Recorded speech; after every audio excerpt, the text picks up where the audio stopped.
প্রিয় দর্শক, আসসালামু আলাইকুম। আপনারা সবাই কেমন আছেন? আশা করি আল্লাহর রহমতে আপনারা অনেক ভালো আছেন। বন্ধুরা, দেখতে পাচ্ছেন আজকে আমি আপনাদের মাঝে নিয়ে আলোচনা করব আমাদের গ্রামের এই যে লাউ নিয়ে। বন্ধুরা, এই লাউ গাছগুলো আমরা চাষ করে থাকি। দেখতে পাচ্ছেন এখানে কিন্তু অনেকগুলো লাউ ধরেছে। এই লাউ গাছগুলো আমরা খুব যত্ন সহকারে চাষ করে থাকি। এই লাউ গাছগুলো আপনারা দেখে নেন, এইগুলোকে আমরা খুব যত্ন সহকারে চাষ করে থাকি। তার কারণে কিন্তু অনেকগুলো লাউ ধরেছে। বন্ধুরা, এই লাউগুলো আপনারা কিভাবে চাষ করবেন তা আমি আপনাদের বিস্তারিত নিয়মটি বলে দিচ্ছি। কারণ বন্ধুরা, এই লাউতে কিন্তু অনেক পরিমাণ ভিটামিন রয়েছে। যেমন বন্ধুরা, এই লাউগুলো যদি আপনারা সেবন করেন, খান বেশি বেশি, তাহলে কিন্তু আপনাদের শরীরের স্বাস্থ্যের জন্য খুবই উপকার এবং ভালো। বন্ধুরা, এই লাউ গাছগুলো আপনারা কিভাবে চাষ করবেন? প্রথমে বন্ধুরা দেখতে পাচ্ছেন এই লাউ গাছগুলো কিন্তু আপনারা যাদের মানে মানে শহর অঞ্চলে বাড়ি, তারা যদি আপনারা ছাদের উপরে চাষ করতে চান তাহলে কিন্তু অবশ্যই আপনারা চাষ করতে পারবেন।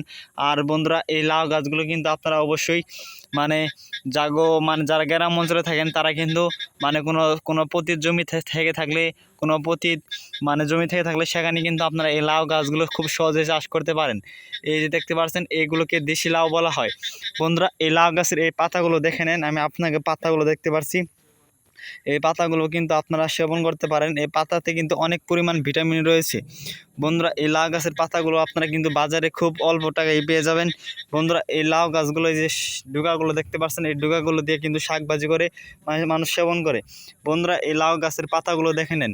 বন্ধুরা, এই লাউয়ের বীজগুলো আপনারা কীভাবে চাষ করবেন? বন্ধুরা, দেখতে পাচ্ছেন এই লাউ গাছগুলো আমরা বনেছি, রোপণ করেছি। এই যে একটি ডিপি করে আমি আপনাদের দেখাচ্ছি। এই যে ডিপি প্রত্যেকটি নায়ের গোড়া নাই গাছের গোড়ায় কিন্তু আপনারা প্রত্যেকটি নাই গাছের গোড়ায় একটি ঢিপিতে আমরা 3টি করে নাই গাছের বীজ রোপণ করেছি। সেখান থেকে কিন্তু এই নাই গাছগুলো হয়েছে কিছুদিনের মধ্যেই।